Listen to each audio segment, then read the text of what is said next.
You can cut it from the outside, but I think where the inside of the jump ring is obviously curved that way, just the saw blade sits in it nicely, sits in a concave section. If it's convex, it's more likely to go one side or the other.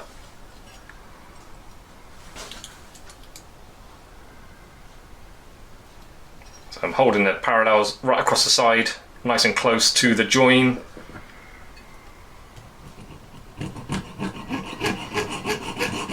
If you've got a very thin jump ring, it's prone to just being knocked out of position.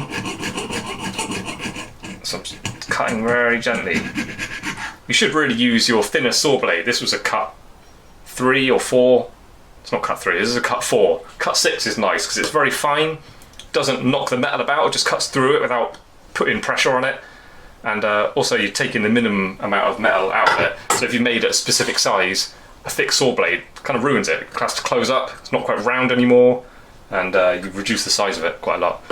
So now there's a nice neat saw blade shaped gap. It's going to need closing up again, but we should be able to close it up really perfectly now. But putting a saw blade through it and accidentally reducing the size is obviously not good, but you can like weaponize it. If you need to reduce the size of a jump ring, it's a good way to do it neatly and easily. Just cut through the joint again. So I'm looking at it closely. Things lined up well this way, but not quite that way.